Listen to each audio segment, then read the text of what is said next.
Bismillahirrahmanirrahim. Alhamdulillahirabbil alamin.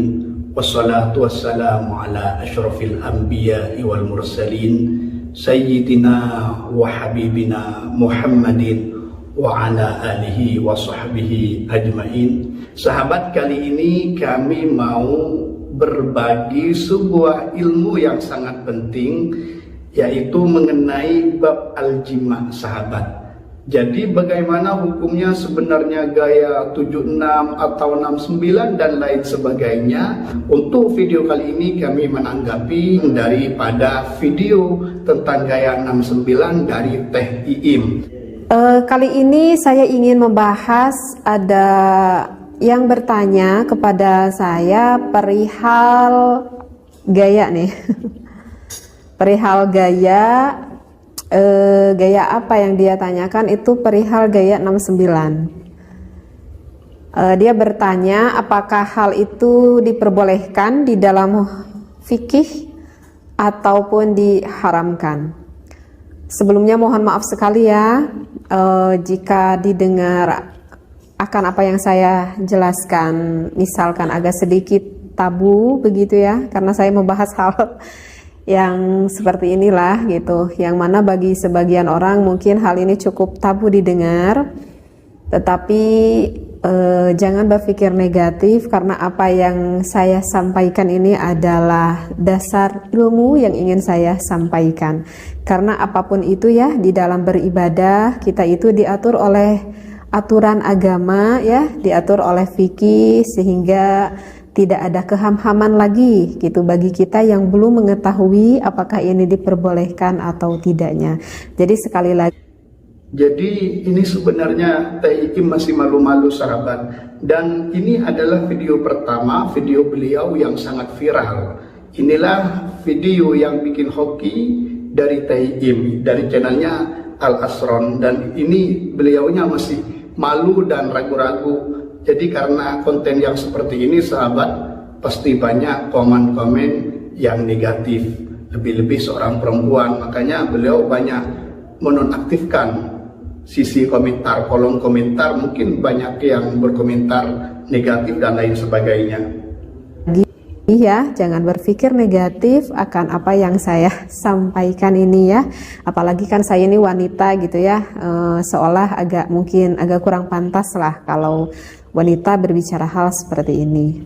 Nah, jadi ada yang bertanya sekali lagi kepada saya, apakah diperbolehkan di dalam Islam jika suami istri itu melakukan hubungan seksualitas dengan menggunakan gaya 69? Jika yang udah berumah tangga lama mungkin udah pada paham ya. Jadi intinya dari gaya 69 itu adalah apakah boleh sang suami itu maaf-maaf sampai menjilati ataupun menghisap klitoris sang istrinya, dan ketika melakukan hubungan itu sebaliknya sang istri pun maaf sekali ya dengan bahasa yang saya sampaikan, sampai mengulum Mr. P suaminya. Nah, itu adalah yang dikatakan dengan gaya 69. Jadi saling mencium, saling menghisap, saling menjilat di area vitalnya lah, istilahnya seperti itu. Nah, apakah itu diperbolehkan atau diharamkan? Saya di sini berbicara tentang ilmu fikih, bukan ilmu akhlaknya ya. Sekali lagi saya tekankan, saya di sini adalah menjawab dari ulama fikih, bukan menurut perihal ilmu akhlaknya seperti itu. Nah, kalau di dalam ilmu fikih itu banyak ya sebetulnya saya temui. Maksudnya ini begini, sahabat, kalau dalam jima itu ada adab-adab jima, harus begini, harus begitu, yang mana kita tidak bisa menghukumi yang boleh secara fikih, kita hukumi dengan akhlak adab jima. Jadi untuk kita masih dalam tahap syariat, selagi tidak haram, maksudnya selagi di dalam ilmu fikih boleh ya sah-sah aja, nggak usah kita memvonis atau menghukumi dengan ilmu-ilmu akhlak adab. Ini adalah ilmu-ilmu bonus bagi yang melakukan, alhamdulillah. Bagi yang nggak melakukan, ya nggak boleh kita menyalahkan selagi bisa atau boleh di dalam ilmu fikih. Mari kita lanjutkan. Di dalam beberapa kitab seperti itu, yang mana jumhurul ulama itu mayoritasnya membolehkan seperti itu. Dalil Al-Qur'annya kenapa dibolehkan tertera ada di dalam surat Al-Baqarah ya, pada ayat 223. A'udzubillahi minasyaitonirrajim. Nisa'ukum harthul lakum fa'tu harthakum anna syi'tum. Wallahu a'lam bil muradi. Jadi kan di lafaz itu dikatakan nisa'ukum. Nah, gitu kan? Wanita ataupun istri kamu itu adalah harthul lakum, adalah sawah ladang bagimu, artinya sawah ladang suami. Faktu, maka datangilah, gitu ya. Harthakum, ladangmu itu anna syi'tum. Nah, di sana itu ada lafad anna syi'tum. Kalau kita lihat di tafsirnya, lafad anna syi'tum itu bermakna aimin aina syi'tum. Jadi bermakna artinya aimin aina syi'tum itu kita boleh melakukan di mana saja, seperti itu. Artinya ya di tempat yang diinginkan oleh suami dan juga istri. Kemudian wa mata syi'tum, maknanya itu adalah wa mata syi'tum, kapan saja jika suami dan istri menghendaki boleh dilakukan. Kemudian kaifa syi'tum, dan nah ini kaifa syi'tum, bagaimana saja sesuai kehendak yang kalian sukai, artinya sesuai kehendak yang disukai oleh istri dan juga suami kamu. Jadi ini yang salah satu dasar referensi ayat Al-Quran yang mana membolehkan kita melakukan gaya 69 itu, karena tidak ada larangan di sana. In kana dzalika min simamin wahidin, jika ada dari lubang yang satu. Nah, di sini adalah penekanan yang jelas asal masuknya itu ke lubang yang satu, yaitu ke lubang vagina sang istri. Nah, jadi dalil Al-Quran ini yang menunjukkan bahwa suami boleh bersenang-senang dengan istrinya dengan gaya apapun selama suami dan istrinya itu saling suka, saling meridhoi, tidak ada keterpaksaan antara suami dan juga istri. Nah, itu yang perlu digarisbawahi. Jadi sebenarnya nisa'ukum harthul lakum fa'tu harthakum anna syi'tum, ayat itu asbabun nuzulnya di sini dijelaskan an Muhammad al-Munkadir qala sami'tu Jabiran yaqulu. Ini asbabun nuzulnya turunnya ayat ini karena seperti ini sahabat. Jadi orang Makkah itu biasanya berhubungan aljima ini sesuka hati. Ya, amit-amit ya, ini ilmu penting, bisa nungging dari belakang dan lain sebagainya. Nah, orang Al-Madinah di Madinah itu tidak seperti itu. Tidak seperti itu karena banyak perkawinan silang orang Mekah dan orang Madinah, laki-laki dan Mekah, laki dan wanita Madinah, dan akhirnya tersebar bahwasanya banyak yang dijama atau dijima, maksudnya dijima dari posisi belakang seperti itu, dan tersebar. Dan ada orang Yahudi merespon akan hal ini. Dia itu bilang, di sini orang Yahudi itu orang Yahudi itu berkata, idza jama'ar rajulu ahlahu, jika seorang laki-laki berjima atau menjimai istrinya, keluarganya, fi farjiha, di dalam farji istrinya, min wara'iha, dari posisi belakang, karena waladuhu ahwal, maka akan ada anaknya itu juling atau matanya itu kurang sempurna gitu sahabat ya, juling seperti itu. Nah, ini yang dimaksud min wara'iha, bukan dubur sahabat ya. Semua pentakwil hadis tahu ini maksudnya min wara'iha itu dari posisi belakang, yaitu tetap tujuannya ke al-farji, mahallul walad, ke al-farji. Jadi intinya orang Yahudi bilang kalau dari posisi belakang nanti anaknya juling seperti itu. Fa'anzalallahu subhanahu wa ta'ala, maka Allah Ta'ala akhirnya menurunkan ayat ini, membenarkan, menyatakan nisa'ukum harthul lakum fa'tu harthakum anna syi'tum, Al-Baqarah. Jadi perempuan kamu itu ladang bagi kamu, maka kamu bisa memenuhi atau melakukan satu hal yang kamu kehendaki, dalam arti bagaimanapun saja, tidak ada hubungannya dengan anak selagi halal. Makanya dari sini kan banyak di dalam kitab-kitab yang akhlak katanya kalau begini anaknya begini, berhubungan ini anaknya begini dan lain sebagainya. Ini sebenarnya ayat nisa'ukum harthul lakum fa'tu harthakum anna syi'tum menafikan semuanya sahabat, menafikan yang katanya selagi boleh di dalam ilmu fikih bukan dubur, maka yakinlah bahwasanya semuanya kalau begini anaknya begini itu tidak akan ngefek, tidak akan ngefek. Orang Yahudi mendahului dengan ini, yaitu kalau dia menjimat maksudnya dari belakang, maka anaknya akan juling. Itu tidak benar. Maka ayat ini menegaskan bahwasanya itu tidak benar dari posisi mana saja yang sesuka suami boleh dilakukan. Nah, di sini ada ini sahabat ya, kami catat hukmu muda'abatiz zauji fit tubur. Bahkan untuk bersenang-senang atau bercumbu rayu di sekitar dubur itu ada hukum tersendiri. La tujadu adillatun syar'iyyatun tuharrimu muda'amatar rajuli fi duburil mar'ah. Di sini tidak ditemukan dalil syarak yang jelas pasti paten yang mengharamkan menjumbu atau apa namanya itu, yang mengotak-atik lah sekitar dubur, kecuali duhul ke dubur baru haram. Kalau sumpama amit-amit ini dijilatin di sekitar dubur, itu tidak ada dalil syariat yang mengharamkan. Yang ada duhul ke dubur baru haram. Talama innahu lam yudkhil al-qadiba, selagi dia itu, selama dia tidak memasukkan qadib, maksudnya dzakar fi duburil mar'ah, selagi tidak memasukkan dzakar pada duburnya mar'ah, semuanya boleh-boleh saja. Wa 'ala rajuli ayyastamti'a bi zawjatihi kama yasha. Untuk laki-laki yaitu bersenang-senang kepada istrinya seperti dia yang kehendaki. Kama qala Allah Ta'ala nisa'ukum harthul lakum fa'tu harthakum anna syi'tum. Jadi seperti Allah Ta'ala katakan, firmankan, yaitu bahwasanya perempuannya itu ladang kamu dan lakukanlah kepada ladang kamu seperti yang kamu kehendaki. Walakin yajibu al-ilmu annahu la yajuzu al-jima'u fit duburi bijtima'i ahlil fiqh wa syariah.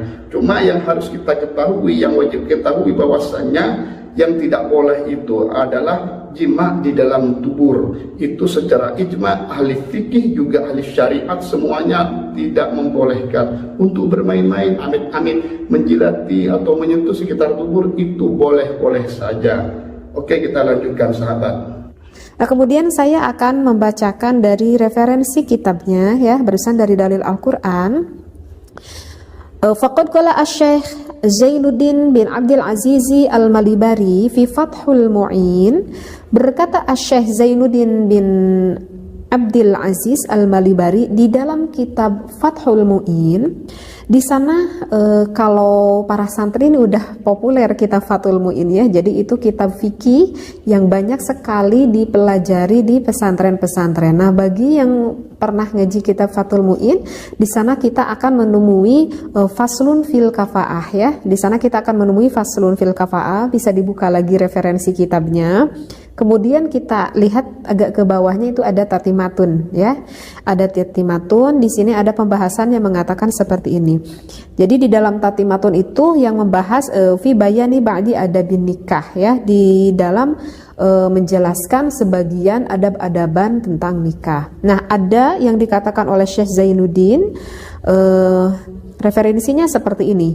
Ya juzu diperbolehkan li zauji bagi suami kullu tamattu'in, boleh sang suami bersenang-senang ya, boleh suami bersenang-senang minha dari istrinya, bima siwa halqati duburiha, selain ataupun kecuali dengan sesuatu yang berada di lubang duburnya, lubang dubur sang istri dari lubang belakang. Nah, itu nggak boleh.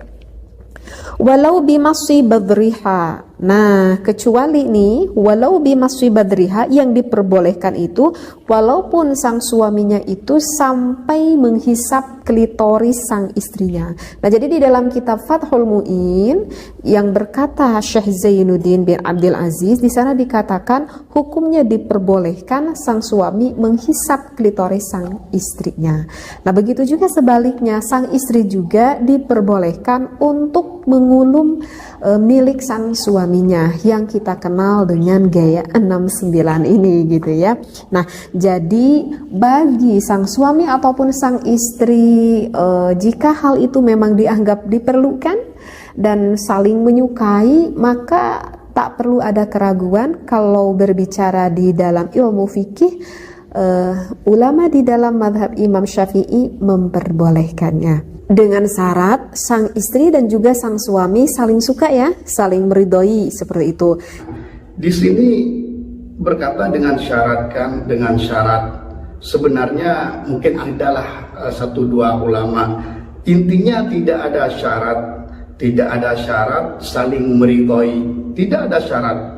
Ini yang perlu diperhatikan. Jadi tidak ada syarat saling meridhoi, maksudnya asalkan suami mau. Untuk seorang istri tidak ada syarat untuk meridhoi. Di sini juga ada sebenarnya dijelaskan. Kita coba baca lagi ya. Yajuzu lizawji kullu tamattu'in minha bima siwa halqati duburiha wala bimasbatriha. Jadi intinya selain dubur boleh, walaupun menghisap atau menjilati al-farji boleh, halal. Aw istimna'i biyadiha, atau onani dengan tangan istrinya. La biyadih, bukan dengan tangan suaminya ya, tangan istrinya. Wa in khafa zina, walaupun dia itu dalam keadaan takut dengan zina melakukan hal itu. Khilafan li Ahmad wala iftidada bi usbu'in, dan juga tidak ada pemecahan selaput darah atau keperawanan. Tidak boleh memecah selaput darah dengan jari-jari. Jadi ini tidak boleh memecahkan selaput darah atau keperawanan dengan jari-jari. Nah, di sini dijelaskan sahabat yang paling bawah ini, yang paling bawah dijelaskan wa yuharramu 'alaiha man'uhu minastimta'in jaizin. Jadi diharamkan untuk seorang istri itu mencegah suami dari bersenang-senang yang boleh. Nah, permasalahannya kan boleh suami menghisap klitoris apa itu, kacang istri, kacang al-farji kan boleh. Bersenang-senang di sana boleh. Nah, ini nggak ada syarat. Bahkan untuk melarangnya seorang istri itu haram. Yuharramu 'alaiha man'uhu min istimta'in jaizin. Selagi bersenang-senang atau istimta' tadi itu boleh. Makanya kami bilang ini tidak ada syarat. Jadi kata dengan syarat, ayo kita lupakan, tidak ada syarat. Namun saya tidak menyalahkan TIM, beliau mempunyai pendapat seperti itu, kita hargai dan anggaplah ada sebagian yang mensyaratkan seperti itu. Istri dan juga sang suami saling suka ya, saling meridhoi seperti itu. Nah, di sini kami juga menulis berapa rangkuman. Di sini walau nalah min imraatihi, jika seorang itu menyetubuhi atau menggauli dari istrinya maduna ayyughayyibahu fi farjiha, dengan tanpa menenggelamkan dekarnya di dalam farji, bercumbu menyetubuhi tapi tidak menenggelamkan dekar kepada al-farji. Walam yunzil, dan akhirnya juga tidak keluar, tidak inzal. Lam yujib dzalika ghuslan, maka hal itu tidak mewajibkan untuk mandi. Wala nujibu al-ghusla, dan kami Imam Syafi'i juga tidak mewajibkan hal ini mandi. Ini di dalam kitab Al-Um ya sahabat ya. Illa ayyughayyibahu fil farji nafsih, kecuali dia itu menenggelamkan dzakar di dalam farji, baru itu wajib mandi. Maksudnya kalau tidak inzal, kalau inzal wajib mandinya karena junub. Awit tubur, nah memasukkan kepada tubur juga haram tapi juga wajib mandi. Fa'ammal fam, nah di sini dijelaskan fa'ammal fam, adapun dimasukkan kepada mulut, aw ghairu dzalik min jasadiha, atau dimanapun dari jasadnya perempuan, tubuhnya perempuan, fala yujibu ghuslan idza lam yunzil, itu juga tidak mewajibkan mandi jika tidak inzal. Nah, di sini dijelaskan waqad urwiya an Malik annahu qala la ba'sa ay yanzur ila al-farji fi halil jima'. Juga dijelaskan tidak apa-apa untuk melihat kepada al-farjinya seorang istri kita di waktu kita jima. Wa zada fi riwayatin, ada tambahan dalam riwayat yang lain, wa yulhisahu atau wa yulhisahu bilisani, wa yulhisuhu bilisani, wa yulhisahu ayunzura, wa yulhisahu bilisani, dan juga dia itu bermain-main dengan lidahnya, menghisap, menjilat al-farji maksudnya ya. Al-farji juga tidak apa-apa sahabat, ini hal yang boleh. Jadi tidak ada syarat untuk melakukan hal itu dari seorang istri. Qala al-qadi yajuzu takbilu farjil mar'ah qabla al-jima'. Di sini al-qadi berkata bahwasanya boleh mencium al-farji al-mar'ah sebelum jima'. Allah alam. Inilah jadi intinya tidak ada syarat, lakukan sesuka sahabat. 69, 76, 96 lain sebagainya. Mari kita lanjutkan. Kalau misalkan istrinya nggak mau gitu, kalau misalkan pengantin baru gitu ya, itu kemungkinan kebanyakan para istri tuh nggak mau gitu ya, karena mungkin agak jijik juga gitu ya, dan merupakan hal yang sangat di luar bayangan mungkin, sehingga nggak mau melakukan hal itu. Nah, cukup sekian sahabat, dan insya Allah kami akan mereaction atau membuat konten dari Teh Iim, karena beliau membuat konten itu banyak yang bermanfaat di sekitar al-jima atau zauj dan zaujah pasutri. Jadi semoga pembahasan ini, ilmu ini membawa ilmu yang bermanfaat, pengetahuan yang berguna untuk kita semua. Sekian, wassalamualaikum warahmatullahi taala wabarakatuh.